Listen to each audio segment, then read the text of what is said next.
Beardy and the Beast Media Club. Ba-da-ba, ba-da-ba. This is a placeholder intro song. Brains. Welcome to a very spooky edition of Beardy and the Beast Media Club, a spoiler-filled discussion into a piece of media. We will thief those spoilers as they fuel us. We're available here and on many other services with a list available at beardyandthebeast.com. If you're spooked and need a light in the darkness, give us a like or a share, or join the discussion in the comments or at our Discord. My name is Drew, and always we have Devin. He works for the phone company, switching division. Yes. Joining us is a person who is as handsome as he is loud, a friend and musician, Jamie Stilborn of the band Heron. Hi, I'm Jamie. Thanks for having me. Pleasure to be here. It is a pleasure to have you. This month we are revisiting films that scared us as children. Today we'll be discussing the 1986 sci-fi horror, Invaders from Mars. So Jamie, did this film manage to steal you away in the night and convert you? But this time around? Yes. Yeah, not so much. I do remember, like, as a child, like, just sort of a background. I saw this at a friend's sleepover. Mm. I went to a sleepover. It was one of those kids, I think our parents were friends or something. One of those friendships that never really gels. You sort of try. But I Yeah. went to his house. We hung out, played video games, I think in television or something like that. He had an old system. And we watched this movie. And I had terrible nightmares. And my parents had to come and pick me up. And don't think I ever saw that kid again. So, like, in my mind, this movie was some sort of mythical, like, sort of terrifying thing, but not on the second or third watch as I'm an adult now seeing it. Even compared to the movies I watched at the time, I'm not sure what it was about this movie. I have a few ideas, though, of what it was that scared me about it. Yeah, I was wondering about this because this is the first time that I've seen it, so I was kind of Yeah. putting myself into the eyes of a child and trying to figure out what would be frightening about it. Mm. And then of course I was going into more of a meta thing. Like originally when they introduced the invaders, I was hearing this high mosquito like shrill sound, and I was wondering if that's that sound only kids can hear.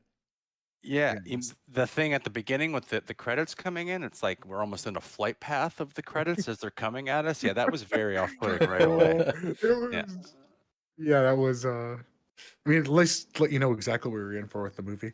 Yeah. Yeah. Weird effect. Yeah. I think the stuff to me that I could, like, this is the first time I've seen it as well. So I think I could see a lot of creep factor coming from a lot of the similar things we talked about when we were doing ET, just like the animatronics of it, the Mm. fact that all of a sudden your parents are being changed into very completely different people, very distant, which juxtaposed with the opening scene. Mm-hmm. I Yeah. could see there being, I could see that being scary for a kid. Oh, the As in, concept of like losing your parents to an unknown force. And people yeah, not believing you that your parents are different. I think that was like, I cannot pinpoint one thing in this movie. It's like, I remember that scaring me. But the idea of my parents being different and no one believing me probably affected me quite a bit as a child. I could see that like as a conceptual layer, frightening a child and not being able to put words to it. They just know that they're frightened by this experience. yeah, Yeah. I think the whole thing is kind of structured like a child's bad dream too, Mhm. because characters like they're in somewhere, they're talking, and all of a sudden they know that the child is watching, and they say his name, and everyone turns and looks at him, and that's very much like a nightmare sort of situation for a child or what have you, like spotlights and everything. I think the whole movie is structured like a child's bad dream. Well, they kind of played that up at the end too, right? So Yeah, they had him waking up in nightmare, and literally, yeah. it's it's funny because it's like as much as I wanted to throw stuff at the screen because it's like, oh, they're going with this nightmare idea. I think I would have preferred it if they actually stuck with that instead of giving that teaser. It's like, oh no, something's actually The wrong with the double parents bluff. Yeah. because, and my reasoning behind this is, it was, I found it kind of jarring, and I let it slide a little bit to the body snatcher idea that was happening here. Um, I didn't mind like the opening scene with the stargazing. I'm like, okay, now the acting is, it's campy. Mm, I mean, the kid is terrible. Yeah, Karen mm, Black's real kid, by the way. But then it went to like the acting fell apart so much, and then Yeah. kind of got a little bit better after the nightmare scene again. I'm like, okay, seeing it as a bad nightmare. It really sags in the middle, acting wise, when Yeah. they're sort of wandering around from set piece to set piece. Yeah.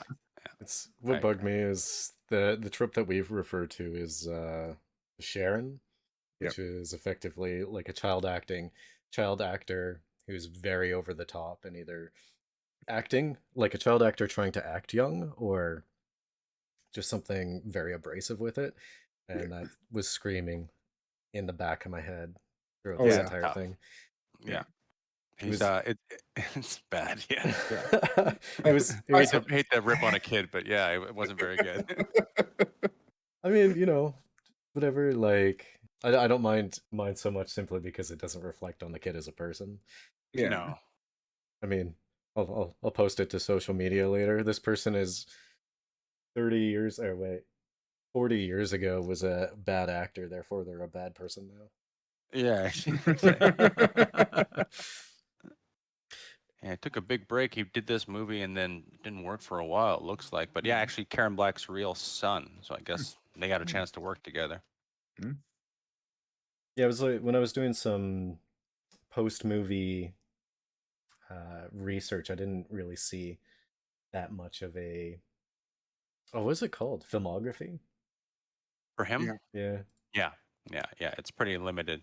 Yeah, Mhm. there's a big like 10, 12 year gap. That's probably all It right. was Like, gotta let kids be kids. And see Yeah, how. exactly. Maybe he found he didn't like it. That's what you sort of hope when you see kids, like actors, go away or kids that like, oh, I hope he found something he liked or what have you. Yeah. Who knows? But Yeah, as far as the animatronics go, just kind of pop back a bit.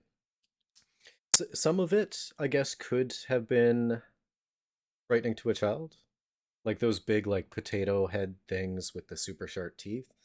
I mean, yeah, you see them once and they definitely come off spooky. The second time you start seeing them as goofy. yeah, definitely because they don't do much. Like it seems like Stan Winston designed them and created them, and they look pretty good. But in execution, they don't do much. They sort of just stand there. Feels pretty like old school, like an old school '50s sci-fi movie where they just stand and kind of wave their arms. Yeah, They're pretty impressive. There's like a person in there and a little person on their back, yeah, and like on they're a using backpack. multiple. Yeah, and then there's multiple legs and arms, and then another hand comes out. There's always something new, but they don't do much with them, as you say, and they just sort of stand there. As a child, that would freak me out, but it's I don't know. I mean, I guess some of that stuff, like the campiness of even the animatronics and such like that, that could just be a throwback to the fact that this is a remake of a '50s movie. Yeah. I can't decide whether that was intentional or people were just given 70, 80% rather than full because like the pedigree in this movie is pretty incredible with like Toby Hooper, Mm. like Poltergeist and Texas Chainsaw, like Dykstra, the guy who did Star Wars, doing all the effects that weren't the creatures, like Stan Winston, same cinematographer as like a lot of Toby stuff. So it's all there, but it's just never really sort of pops or so I don't know what it is. I think it's the script. Probably the script is probably the weakest part, and everything just sort of hangs on that in general. Not unpleasant, but not great. I did get a feeling that it was intentionally bad. Hmm. hmm But like And specifically going for that campiness. yes, in a similar way that Evil Dead 2, like Evil Dead tried to be serious. Evil Dead 2 is like, oh, this didn't work, so when they made Evil Dead 2, they just played even further into the camp. That's Um, yeah, you could convince me, especially when you look at like that backyard set. Like you could make a big, strong argument that they're being campy and ridiculous because it does look like a Universal backlot with a curtain for the Mm. stars. yeah, It's pretty incredible. Like I love it, and they light it so well. But it's clearly a set, and it's weird. The house is a real house, but it's It was built for another movie, but they light it like it's fake. Like yeah, there's huge spotlight stuff like that. So the whole thing feels campy and weird and off, which yeah. yeah. And I mean, when you see things like early development, Spielberg was apparently in talks to direct the film. I could feel it does feel like Spielberg, like a Yeah. simpler Amblin sort of movie, definitely. With the Yeah. lighting, lots of cool like lights through the windows, like big pools of light coming through, lots of shades and stuff like that. That's what I quite enjoyed about it. Was the cinematography. Yeah. So, I guess the acting in a lot of places did feel over the top as well. So I think I'm being convinced to this whole like campy for campy As sake. am I. I'm mm. sort of back on board, and I'm like, is this movie brilliant now? Because because if you look at through the lens, they're making sort of a campy mood, like Ed Wood, sort of like we're making that kind of movie. It works very well in that way. Yeah. Oh, the campiness really peaks up when they start introducing the Marines. Is it, No. so when Yeah. Definitely. when they knock out the two scientists or whatever in the orange jumpsuits in the Yeah, general's office, with the and with the metal detectors. Yeah. yeah, the way that like Buddy punches him, grabs his gun, and then he strikes a pose, like he's totally in control of the situation. I'm just like, okay, I'm feeling this now. On second viewing, I really did enjoy once the army gets in. All the like the walls exploding. It feels like A-Team. It's really sweet. Yeah. I think this. I'm like drawing it all in right now. Both your guys' observations are kind of like coalescing in my brain. So that campiness even would be thematically appropriate if it was like a child's fever dream. Mm. Oh yeah. Yeah. Yeah. So if this is happening in its head, it would have this surreal, just like this type of movies that he was watching. He's clearly with the way his room is set dressed and everything is obsessed with space Yeah. and aliens and everything. The first scene, Yeah. they're looking at that kind of stuff. Well, Cursing in the first scene, which I always love in a kids movie. Yeah.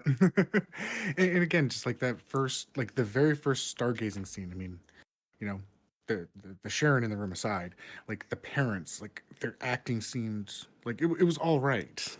I Hmm. mean, and you see that with the like even with the actresses they are. I mean, you got the SNL alumni as the mother, Weird seeing her in right? dramatic role. I only know her from the Land Shark sketches from Yeah. SNL. Yeah. Yeah. Coneheads, it looks like, was a big one. She was, Oh yeah, yeah, yeah. I yeah. forgot about that. Swap to campiness. To me, it's like, okay, at least the adults that you had here actually do have some ability, like some of that acting. So I do think it was actually, and when you see comedic actors, it makes me go, oh no, they were trying to do this. They were trying to be campy. I mean, yeah, she's also Jingle All the Way and Problem Child and all of this. I think it kind of makes that choice make sense too. You're right. You're right. It seemed weird to me that she's in a dramatic role, but if she's in a satire of like this type of movie, it makes perfect sense. well, I just Hmm. see. So I'm like caught on a previous line. I'm just like, I keep seeing these threads of childhood and then stories, and then they did this, and then this happened, and then this, and that. Mhm. Mm. It seems structured in that way, and that's why it never quite jumped a shark because it was just progressively Yeah. like Yeah. way off topic. I apologize. Yeah. No, you're right. It does have like a. It's got sort of these weird. It's an odd movie. I don't know. I don't think you can make this movie today, but it's just got a really weird feel to it that I quite enjoy. Like I watched it a couple times, and I quite enjoyed it the second time, just watching more of how they were making it and Mm. what they were using. And I think Louise Fletcher, like the teacher, Mm. complete. I love her. Like she is so great. She's so menacing. Like I remember her especially. Of course One Flew Over the Cuckoo's Nest, but I remember her from Deep Space Nine, and Mm. she is so good at playing a villain. Like she's completely uninterested in playing the character with any sort of sympathy, and so she's menacing and terrifying in this movie. Like every stern teacher I ever had. Like she just oh man, getting shivers now. 40-year-old man. Maybe that's what you were frightened of. Just I would having. not be surprised. Again, the scene that I point out where it feels like a dream, where she says his name, David Gardner, and Mm. then all the aliens turn around and the spotlights go on him. Like, Mm. still give me chills now Yeah. as a grown man. Yeah, so I can imagine that definitely would put me over the edge. That, But that, there's no jump scares. There's blood once when the aliens are shot, but nothing really scary. Just things weird and odd. I don't know. Talking about Fletcher's character eating that frog, that scene Yeah. that immediately jumped out to me is like, there it is. That's what's going to scare a kid. Yeah, yeah, it was terrifying because the dread, the music, and everything. Absolutely, yeah, that stuff really affected me as a child. When they just kept building it up, you knew what was happening, and you couldn't look away. Yeah. The one Yeah, thing that I wanted in that frog scene, just to go out of nowhere, is that blonde-haired girl from E.T. was holding the two frogs and just like screaming because she was so panicked. I wanted something like that, not just like So did throw, I. yeah, throwing a frog across the room. Yeah. I expected the same thing. It's like, huh, I could almost see them making homage to that scene. yeah. Because it felt that way when I saw that. What was the release? What E.T. was 84, wasn't it? Or 85? 3, 2 or 3. I definitely saw But some E.T. in this and a little yeah. bit of Mm. Aliens Yep. or Alien Oh, singular. Alien. Yeah. Yeah. Well, it's written by what's his name? Dan O'Bannon, I don't. who wrote Alien. Oh, What else did he okay. write? Yeah, exactly. So you can and Dark Star. Is it called Dark Star? That first one, that weird one about the space cowboys. But anyways, yeah, Dark he Star, did this. yeah. He did the screenplay for this, so it makes sense. I love that it's a canon movie, like Golem and Globus. Like their particular brand of sort of mid-range sleaze was a huge part of my childhood, and I had Mm. no idea that this movie was also like a part of it. And like Toby Hooper, like Texas Chainsaw, still scares the crap out of me. You don't see much of that in here. There's nothing really menacing about it. Occasionally, they're following him with like a loose camera, and those sort of creep me out. But usually, the camera's locked in, and they're doing cool stuff with it, but nothing really creepy or like none of that following stalking camera that he would do a lot when he's going through the house in Texas Chainsaw. Or No, like that a was camera in the bushes, Yeah, or exactly. Halloween esque sort of thing. Yeah, yeah. yeah, like they did have some neat camera shots within this, like even though not directly doing those following shots, like there was a lot of offset true. cameras, like just things not instead of being, horizontal, they'd be like tilted by like 2 or 3 degrees, Yeah, just enough to make it unsettling when you're like walking through the house when he's looking for his yeah, parents. and even in the day, every shot inside is just dripping in shadow. Everything's dark. They're showing shadows Mm. across faces and everything like that. I do like. I think it's initially, or she's in the school, Karen Black, and she's talking to the kid's parents, Yeah. and they're just. It looks like it's a dolly zoom. They've got her locked in, and they're sitting still, but the hallway is moving closer and closer toward them. Yeah. It's about a 10 or 15 second shot, but it's really unsettling and very nice to see. Yeah. I think that might be where this film actually excelled. Is some of these shots were actually really interesting. For Mhm. instance, the when the robot starts freaking out and he's next to the TV, it was kind of, if I remember it correctly, it was from almost the TV's perspective, a bit lower, kind of looking out into that foyer Yeah. area where you see the shadow coming. Yeah. And I found that a bit interesting. Again, I think it was a little bit tilted as well, off by a few degrees. Yeah. Mm-hmm, mm-hmm. Yeah, that's actually where I noted it. Um, was just before the robot came out. Is actually when I saw that tilting. Right, So, right. And that's why that's around the same time when he's looking for his dad and his mom shows up. I noticed all the shadow even during the day, Yeah. like in the house. Yeah, yeah, yeah. yeah. At night it's shot through blinds, but at the day it's just darker. It's weird. Yeah. Yeah. There was a, there's, it's funny because I was watching this and I'm kind of like, oh, and I was just thinking to myself, it's like, Drew, remember when we thought we were just going to watch bad movies for the channel, like way back before we actually started it? So that was the first thing, but it's interesting. So we're talking about this. I'm like, no, this was way too deliberate to be considered bad. Yeah, I don't think it's badly made or ever. It's just odd, and I can see how if it has much of a cult following, it's probably pretty small. Like it doesn't seem like this movie really took off or anything like that. Yeah. It's, Maybe I in rentals. mean, maybe on you might see it mostly these days on kind of a bargain bin pop reference T-shirt, but other than that, I'm True. not Yeah. seeing there being that much of a following. The biggest failure of this movie to me was was like structural. Like Oh, nothing okay. about this copper was really explained. It was like, oh, we needed a penny for the Was laser. was it for power or something? I was wondering that too, because it was Copper Hills where it landed, and it's pennies, and you see them loading copper wire. Well, I But think I they were using it for their energy source, and that yeah, was it. is that what it was? Because I Yeah. missed it 2 times if it Yeah. happened, because I don't remember that reference at all. You know, they specifically say it's like, oh, the copper, that's what we have to use to power up the weapon. And that was literally it. Oh yeah, It was talk their about. ammo. Can we talk about the weapons for a second? They're like these weird sort of boils on the side of like the weird blob monsters, and they shoot a weird Power Rangers ray. Very Yes. weird. Yeah, Yeah. it, They like, use it twice. It's yeah, very shocking. disintegrate things. Yes. It's like, whoa, I was not expecting that. But there's Yeah. some cool in-lens effects. I liked it a lot, actually. That It being was said, if this was like a nightmare from a kid, if the kid was living near something like an area that they were spooked by called Copper Hill, they would be like, oh, the aliens are going to come here and that's where they're going to go. Yeah. Copper's a reoccurring theme.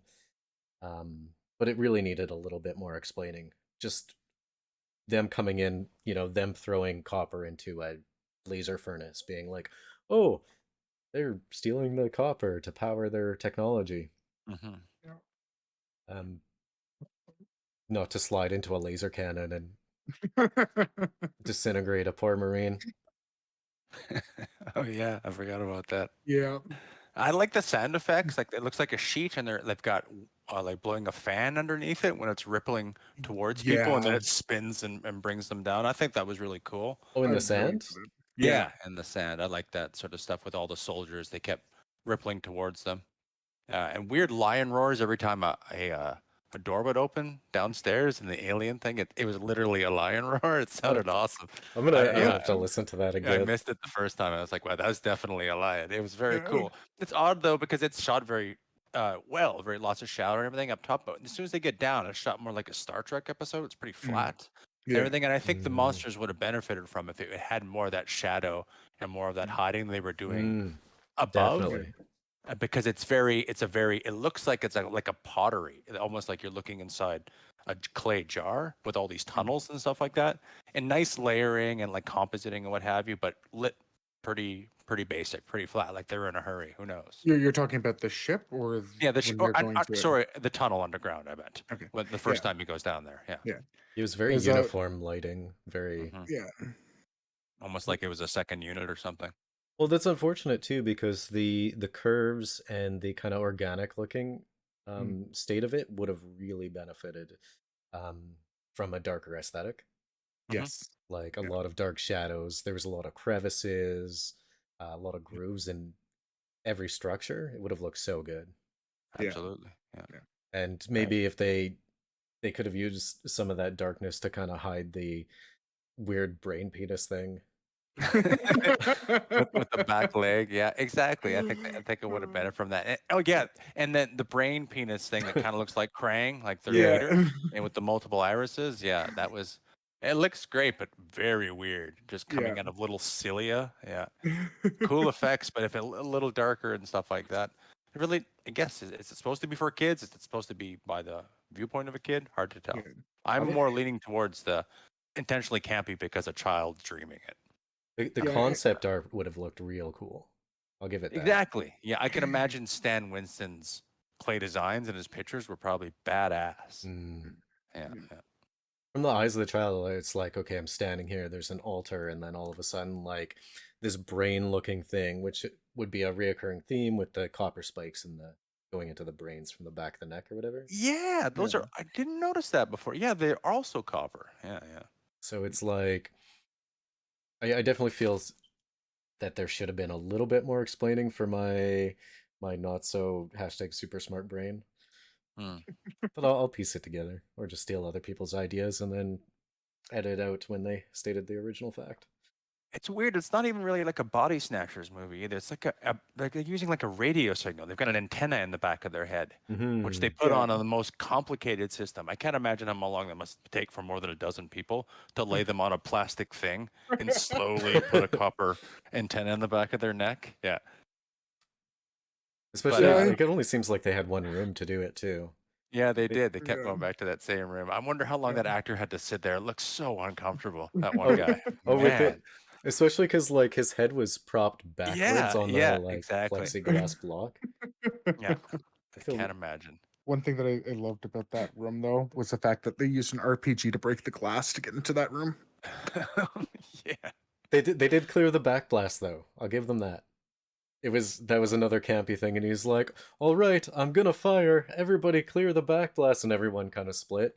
In a, if it was a bad movie because it was bad, they wouldn't even bothered with that. They would have just Yeah. had everyone standing there as Buddy shoots. Yeah. Yeah. It's weird, and all the extras as army, they sort of all struck me as like the hot cops from Arrested Development, like that any moment they were going to strip. You never could tell. Everyone was holding their guns and everything. It just made it's all I can get in my head is these are hot cops, and they're going to fall to their base instinct and start taking their clothes off. I'm wondering, like, actually, all the military people were like attractive in some way. I'm wondering if this is some weird like this is kind of tinfoil hat, but weird like U.S. government military propaganda. Propaganda. It's like all the attractive people are in the military. Yeah. That would, I guess, that would rely on a lot of people seeing this movie. I'm not sure if that was the case, but who knows? Yeah, I enjoyed it. Perhaps this was an important movie for me. All it did for me was scare me, potentially ruin a lifelong friendship with someone I can't even remember the name of now. Life could have gone so completely Oh, that's a different. real sliding door situation. Who knows? As I stare wistfully into the distance. See, the situation I had that was similar to the one that you explained was with the original Child's Play. Mm. So like that spooked me out of a sleepover. I didn't go home, but I certainly did stay up all night staring at the door because it was left open, and Oh, you're just could hear waiting for. skittering. Yeah. Oh man, Yeah, terrifying. given the neighborhood that we were in, it was probably a rat house, but not a doll. How about you, Devin? Did you miss a sleepover because of a scary movie? No, I honestly can't think of Mm. anything like that. And again, like the scary movies that I watched, or movies that were scary as a kid that I watched, was in the middle of the day a lot of the times. Right? I mean, like again, Secrets of Nim. Like, that Yeah. was just a family movie that we would be watching. And That one freaked me out. Dark Crystal, like those kind of movies. I was scared of most movies, yet I couldn't stop watching movies that freaked me out.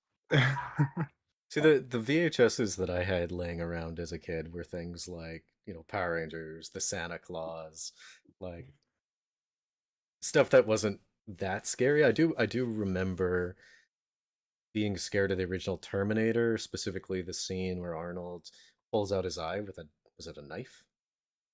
Yeah, he's Yeah. fixing it in the bathroom, right? Yeah. You look at it now, but it was terrifying at the time. Yeah. So that, I and mean, I was, that one was a horror, right? Yeah, exactly. I guess so. Yeah, the first Terminator was a horror. Switched to action in Terminator 2. That's true. This one is, as far as like frightening as an adult, the only thing I'm frightened of was the child acting. Maybe the little girl. Oh, Heather, the mean girl who sucks up to the teacher. Oh yeah, Yeah, she had a look. Yeah, I got the 1,000-yard stare when I saw this. Like, oh, I remember that girl. Yeah. It was a guy sometimes too. Yeah, but there was always a little kid. Yeah, that sort of triggered me definitely. But before I totally forget this spot, there was a point where class came out, and all the kids were like running to their lockers. Yeah. And I thought it was a kid, and he runs out, and he's kind of like hopping and skittering like a child would, and he had a backpack on, but he was twice as tall. And I realized he's 20 something, and there's legitimately one scene where they have an adult playing a child running across Really? a hallway. Yeah, I missed that. I'll have to go back again. Hello, fellow kids. yeah. It was, well. The thing is, what separates it is like it's not even that he looked old; he was legitimately twice as tall as everyone. They forgot to use forced perspective on that one. Well, it didn't help. It was a low shot too. So just his legs. No, it was like pointed upwards. It made him look even taller. Crazy. Oh, jeez. I like the shuttle explosion. There's all these weird little things like they would show the truck driving towards the shuttle on the computer screen, like old graphics, and then Mm. the explosion looked really cool with like a piece coming straight towards the camera. Yeah. There's some really nice practical effects here. I'm so glad they blew that. As soon as I saw the liquid oxygen tanker, I'm like, that better blow up. Yeah. And I think I wrote down blow up or riot. And the kid mentioned something like, "Shouldn't we try talking to them?" Did anything ever come of that? No, Yeah, that one thing. No. They tried talking to them twice. There was the one NSA guy who tried talking to them and they got disintegrated. Right.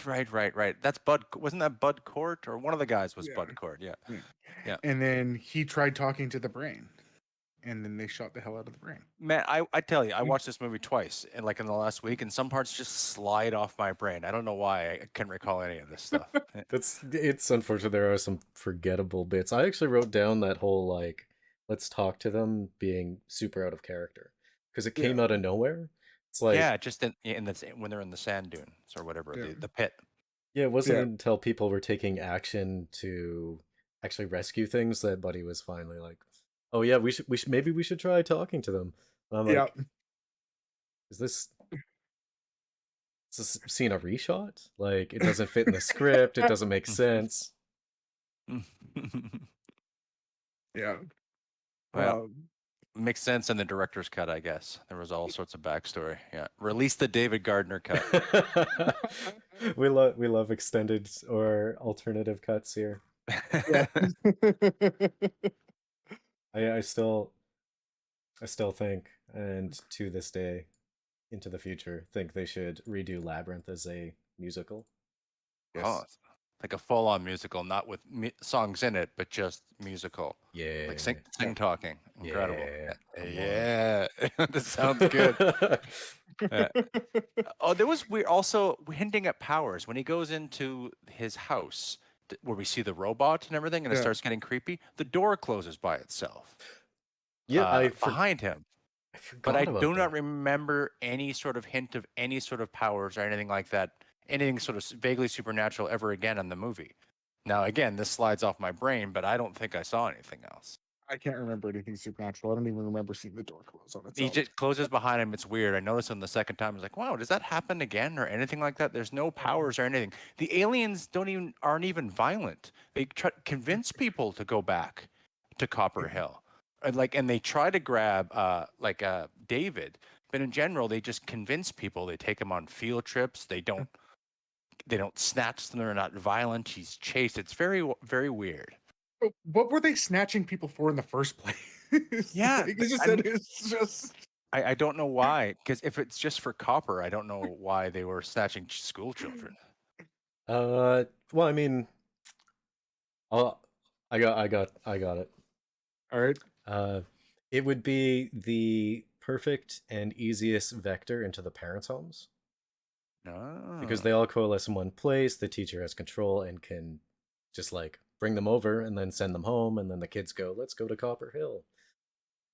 And are they just doing that to harvest more copper? Is that the ultimate goal, you think? You use copper to get people so you can get more copper. It's the structural problems of this film where it falls apart. So it's like none of this is explained, and we just have to guess. Yeah, I don't mind a little theory crafting, but it's mostly. And I do. And the antennas are made out of copper. Like, I'm gonna do some math here. How much copper are you putting into this abducting people? If the truckload is of any significance, if we were to do like a by gram, like a by weight comparison, I think they harvested more copper than they actually. You're probably right. What was the truck full of? The NASA one they crushed into? Was that just dry ice? I love a dry ice truck. It was liquid oxygen. It was liquid oxygen. Okay. Yeah. I just love when lots of people like fidgeting with stuff around a truck with a smoke coming out of it. That's always a cool sign for me. That's why I need to blow up. Yeah, exactly. You just Checkov smoking truck. Yeah. I love it. Oh, one other thing I noticed, I like noticing gas prices in movies. I was looking at a Chevron sign. I had to rewind a couple times, but behind a tree. But I believe it said $1.09 a gallon, which is 24 cents a liter. So yeah, just a different time. Yeah, that reminds me of a time when I was very young, and my mom like got in line because there was this gas war, and I think it was something like 35 cents a liter. Mm-hmm. Mm-hmm. Yeah. Just like seeing those little moments in times in gas stations, seeing how much they cost. So wait, are we saying that we need to be invaded by Martians to get lower gas prices? Yeah, it's the only thing that makes sense, and I'm running on that platform, and I'm hoping you'll support me this November. The I still don't know how that technology would work. We'll work it out in post. I'm an ideas guy. I don't figure out the details. Yeah, I'm a big picture. I'm blue Just sky okay. in this stuff right now. Yeah, Yeah, don't bog me down with details. just concepts. I gotta That's what fly I free. feel. Yeah, just snappy. Yeah. I'm painting a picture. I'll choose the colors. I'll choose the colors. One thing that I really liked, and I originally started off in the wrong direction because I thought they were using that mosquito tone that only kids can hear, and then it didn't become a recurring thing. Mm. But the kind of like 80s synthy horror music in the background, very like droning, Yes. and some droning bass sounds, actually did put some tenseness in the scenes. Like Some it of had it's you on the edge. Yeah, some of it stuck out to me as well. I looked at the guy. The guy works nonstop, this sound guy, but nothing really like jumped on me. But I quite enjoyed some of those weird synth tones and weird like throbbing dissonant things. It's interesting because like this is actually one of the times where I went, the music took me out a little bit, but like because again it was just that little bit over the top. I mean, in context of the conversation, I'm like, oh no, that actually works because I'm convinced this is purposefully campy. Mm-hmm. So it made sense that it was a bit over the top. At the time, I thought it went too far. I would agree in the first half of the film. Mm. In the second half, it kind of melded together and kind of realized what it was. Mm. So the music kind of felt like it suited it more. Where originally, like I was very specifically noticing it. Yeah. Mm-hmm. I'm wondering if it's a change because the original sound was very shrill and high pitched, and then it kind of got to a more droning sound as the movie went on. There's two people listed as the like people who did the score. So I wonder how the division was made. One guy doesn't even have doesn't have a working link, so maybe this is his only credit. Not sure. It could be. There was only blood when the aliens were shot. Is that correct? There's when the army shot a few of the testicle aliens, and then they explode. They shoot the rocket launcher, right? And then they throw silly string on them, like for their guts. Yeah. Okay. Yeah. I think that's maybe the violentest part of the movie. Yeah. There's to actually it. The kid did cut his finger. Oh yes. So that was the only injury to a human. Yeah. Of course, that was the inciting incident. No, it's not the only injury to a human. A guy literally got disintegrated. Whatever, he's with the NSA. I don't care. Yeah, that's some bean counter.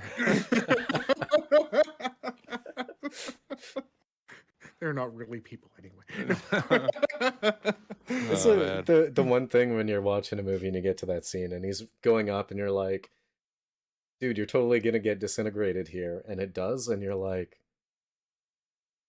I don't know, just that character, I wanted it to happen, and when it happened, I felt fulfilled inside in my heart of hearts. Sometimes like, oh, this guy sucks. You're gonna feel satisfied in a minute or two here.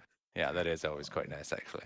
It was really satisfying when the teacher got eaten, and you just have the one like alien just laughing for like 5 minutes. Yeah, and just jumping to make his hinge mouth move open is so awesome. Yeah, look like a Guar show the way they fed her. Yeah. Like they're feeding him to Gore or feeding her to Gorgar is awesome.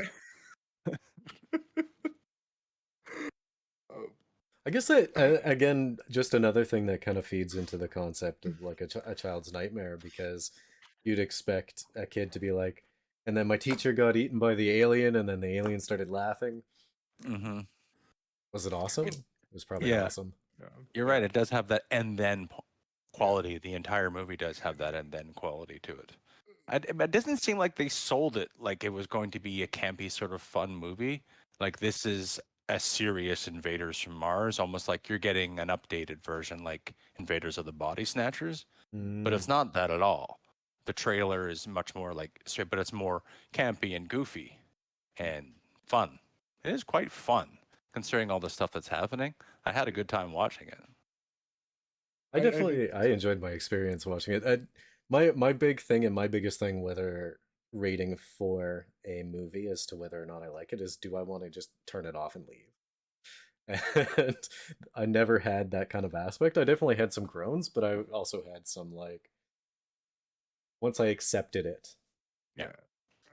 I had groans, but they were like the right type of groans. Like I wrote Well, like a dad joke kind of groan. like I wrote halfway through. It's like I now want to watch this movie in a theater, all Rocky Horror style. It would be a lot of fun. I want to watch this with people. Yeah. I watched it with friends the second time, and we all enjoyed it together. Wait, Rocky Horror as in like a play set piece and audience involvement? Because I would be so into an Invaders from Mars experience. He means while wearing fishnets. That's what he means. Yes. I mean, you can wear fishnets whenever you want. No one's stopping. Yeah, that's right, buddy. Yeah. We support you. But it would be fun in a setting there. I have had the opportunity. I went and saw the Evil Dead. It was Evil Dead 2, and Army of Darkness, all at the Rio in Vancouver in a row. And that was lovely. Movies I'd seen dozens of times before. A fresh set of eyes when you're in a group of like similar-minded idiots. Yeah. Yeah. But I don't think anyone is picking this for their, let's watch a Tobe Hooper movie. Like, there's 3 other movies, iconic films that you could pick. I don't think people are coming for this one. I could see a group of people being like, okay, Tobe Hooper Fest, we're gonna watch all these movies, and then someone just perking up in the background like, even Invaders from Mars. Yeah, exactly. Yeah. So like, weird, but I guess we got to. Yeah, for completion's sake.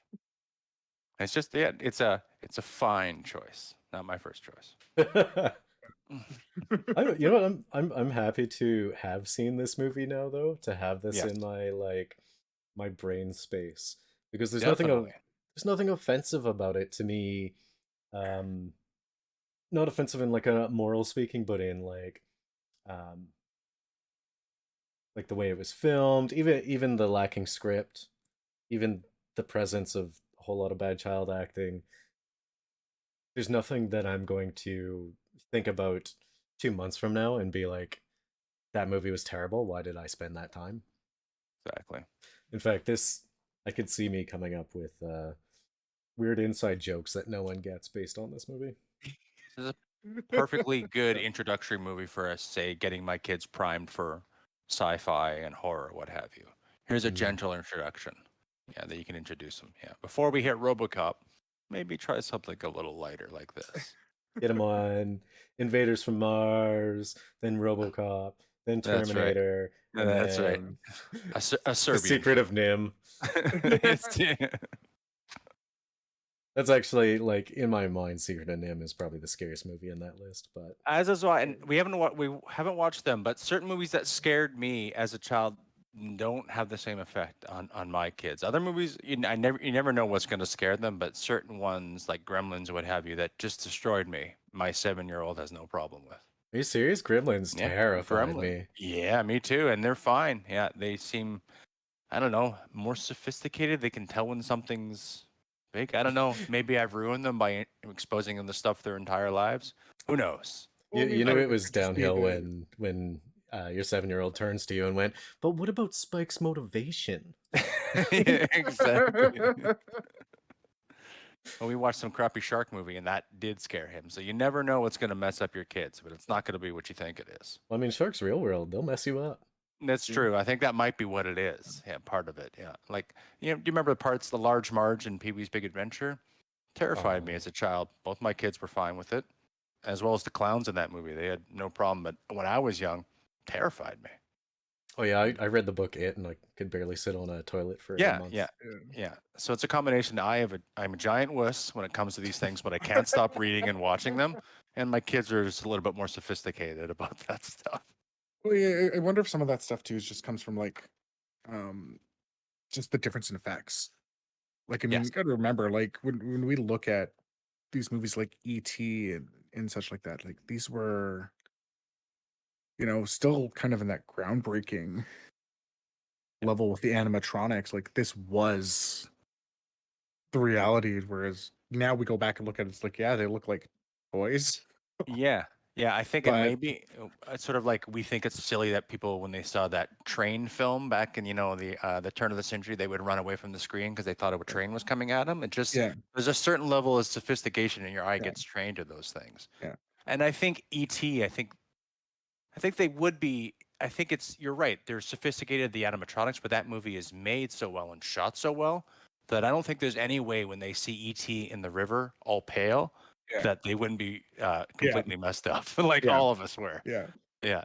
Because yeah, Steven Spielberg makes a good movie that sort of transcends those things. yeah, yeah, and yeah, it's like I'm thinking it's like Jason and the Argonauts, We watched that. yeah, Yeah. but I And mean, the Medusa scene. yeah, you get Yeah, used to those types of effects, or you're used to effects so much better than stuff like that. It's yeah, it's going to affect the how they're viewing it. It might yeah. also have to do with a better division as to what is real and what is um, out there and fake. So Mm, if there's something more attached to reality, they'll probably be way more frightened, such as the sharks. So if you're Mm, watching something that has like a messed up serial killer in it, they'll probably be scared by that. Whereas, mm-hmm. uh, you know, what were they? It was like Gremlins, but not. You I talking mean, about sort of you talking about filling their house critters? with Critters, yeah. Yeah. I thought Again, Critters. yeah, all very, especially by the second one, extremely goofy, funny movies yeah, that terrified me as a yeah, child. Yeah. But these things reminded me a lot of critters, like the yeah, big sort of testicle monsters, Yeah, like a yeah, big critter. Yeah. yeah. I'd like to revisit those movies as well sometimes, but So, terrifying. so if you want to scare your kids with gremlins, just start Mm. filling your house with Furbies. Oh my god. But yeah, I think you might be onto something. The real world stuff, it sort of attaches more to that. I think, like we talk about, like seminal horror movies, like something like Halloween. That the reason why that struck, not only is it a good, well-made, terrifying movie, but it takes place in the suburbs, which mm, is like if you're watching that movie, like a lot of these slashers take place in a camp or something like that, or in a city or some mystical place. But if it's taking place in the suburbs and it could be anyone, and we don't lock our doors, that's a terrifying premise. Yeah. So I think that probably translates to kids as well. yeah. I think in that same realm, I don't remember seeing like the original uh, Halloween, but I think I saw Candyman too young, Mm, and that one really messed me up. They're remaking that Yeah. one apparently. Yeah, it's yeah, out now, is it it not? just came out. Yeah, Mm. Nia DaCosta. I can't remember the director. It looks good. They're using a lot of weird paper animation. I'm interested, but I am also terrified to watch it because the first one messed me up. Yeah. Completely messed me up. Yeah. Just Some, don't say that name. oh, don't say it yet. Don't say it. Don't think it. Just like the Bye Beetlejuice? Bye Man. Yeah, Beetlejuice.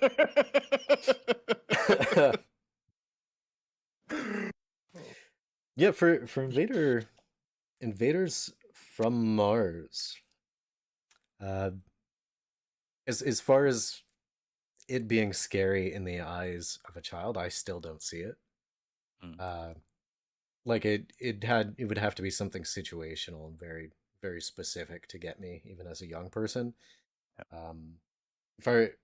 If I were to give an arbitrary rating to that aspect of it, I'd probably, because we're talking about gremlins, I would give it 3 out of 8 gremlins of fright for a child's eyes.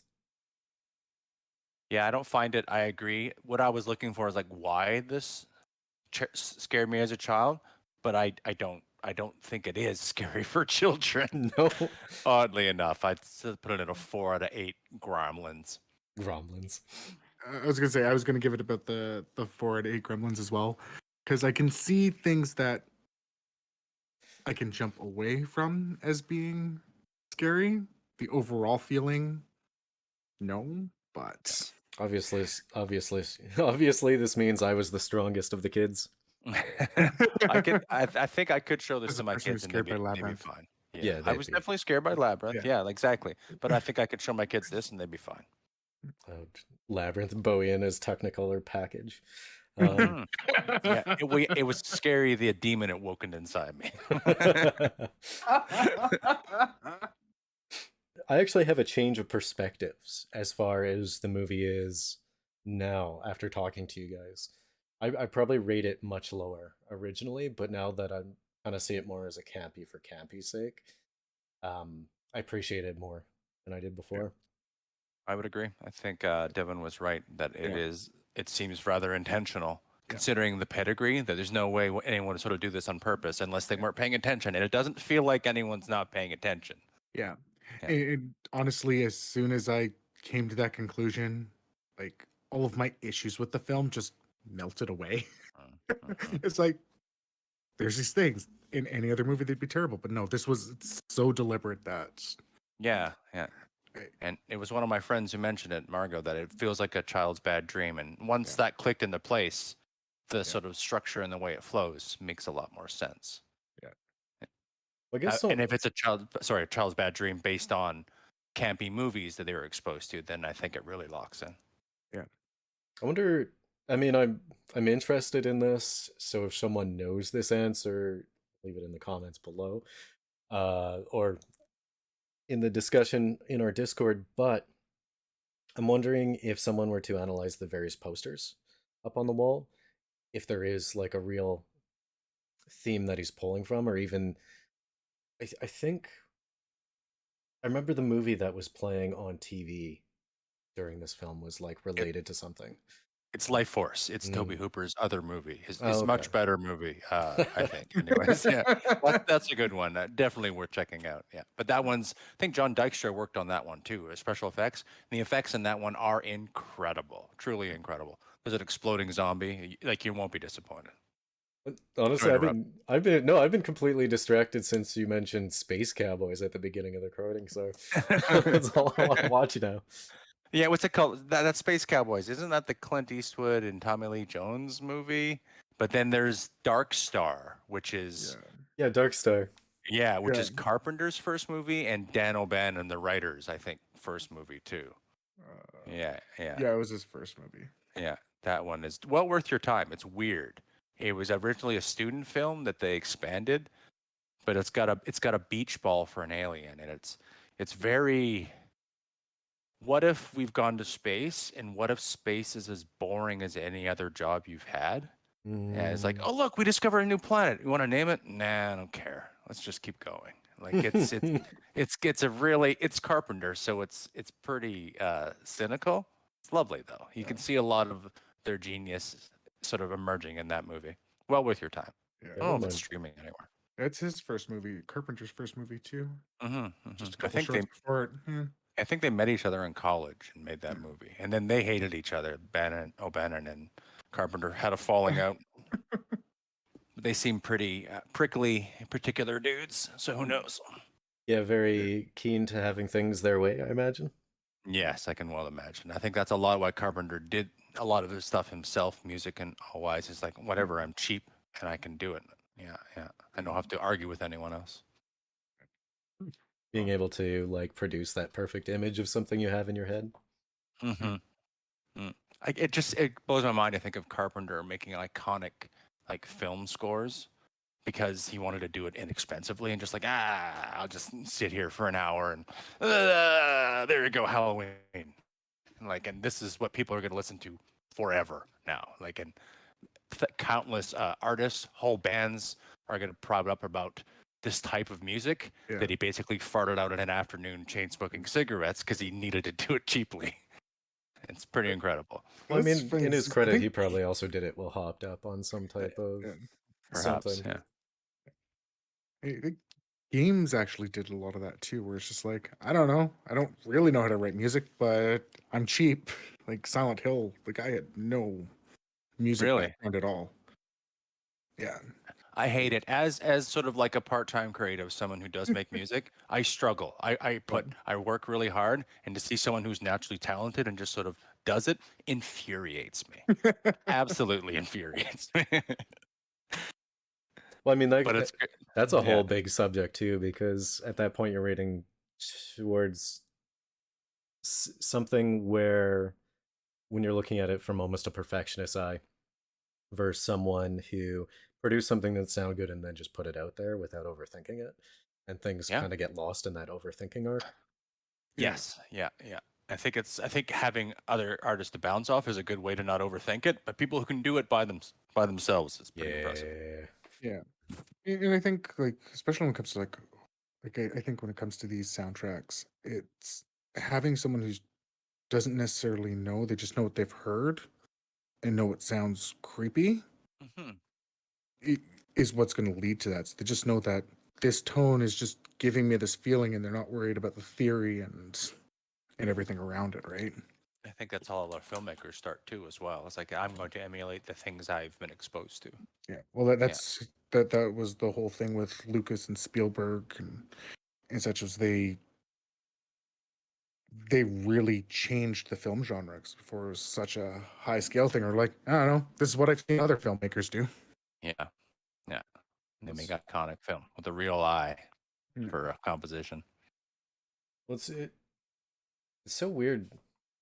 I'm just kind of like dwelling on this, throwing out like a horror movie soundtrack in an afternoon, because that reminded me of the Apprehension engine, that like custom horror movie instrument that's Oh yeah. like custom mistuned and Mm-hmm. makes all the weird sounds. I think, and perhaps I'm oversimplifying. That was always sort of what I heard about Carpenter, that he can just sort of bang the things out. He's naturally talented. But also, you've got, as you say, the Apprehension engine and all these tools now. I believe Carpenter's first synthesizer had wooden pegs. Like, to think of the equipment that he was working on, pretty incredible, I think. If all the rumors I hear about him just sort of naturally just being able to do it, which seems like it. The man knows, seems quite talented. Hey guys, John Carpenter, pretty good. Yeah, he's all right. Biggs. He could do a thing. Yeah, He's got one or two. Yeah. I would like to say that this movie is not shy in its effects. Right out the gate, after we have seen the kid and the father for a few minutes, they are showing us an alien shot, and it's incredible. It's a mix of so many different styles of special effects. They're not shy right out the gate. Like Dyke shows, they're putting the time in. So it just sort of leads more credence that this movie is extremely deliberate in the tone and the way it's presenting itself. Yeah. Oh, I really like that ship design, and just the design of everything around the aliens overall. Yeah. The like potato monkey face shit. Yeah. Yeah, that was so weird. Yeah. And it looks like got fabric and lots of flashing lights. Oh, just great. It looks great. Looks like someone built it with their hands. Yeah. Very impressive. Imagine, given the time, someone probably did build it with their hands, and then they just drop down like a full, like on a string, drop it down, or a pan shot, and then just splice them together. However that is. And all the composites look really good, except for when they're walking through a few of the tunnels, where it does look like a Doctor Who episode. It's pretty good. Some of those tunnels, I thought of like like going under roadways, you'll get like the metal tunnels. Yep. Yeah. That I just saw that, and they just spray painted it with like sand color. I agree. It looked like pottery to me, like they just had it on a wheel, like in the movie Ghost, and they just shot down it. So you'll see lots of fingerprints and what have you. Yeah. Imagine that's probably exactly what they did. Like, get some type of like or coarse spray foam, and then just went and got one of those pipes. Because it was like under a road too. Yeah. So it's probably legit shot on location, and they just sprayed this thing.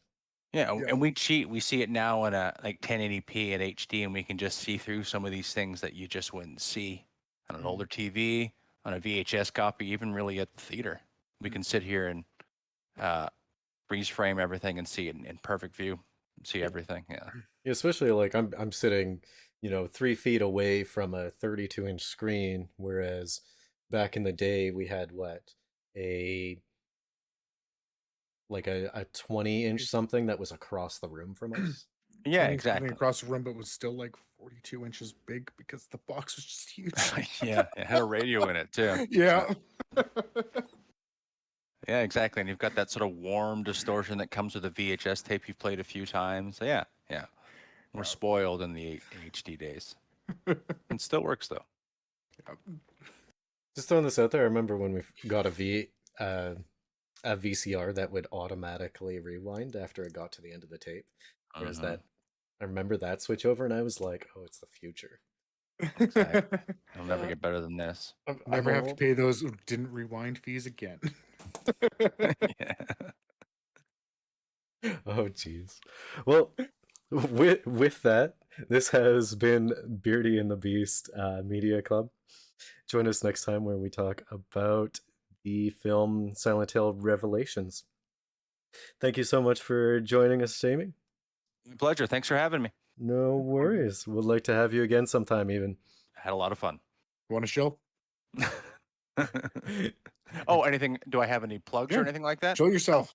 Yeah, if you want, you can check out my band Heron. We play pretty abrasive sludge and doom. Just check for Heron Sludge on Spotify, where to have you. You'll find our music. Find it for free or pay for it. I don't care. Just listen. If you enjoyed the cast, give us a like, a subscribed, share us, but really just join us in the discussion. The comments are at our Discord. I guess that's it. Have a great day. Thanks. Have a good one, guys.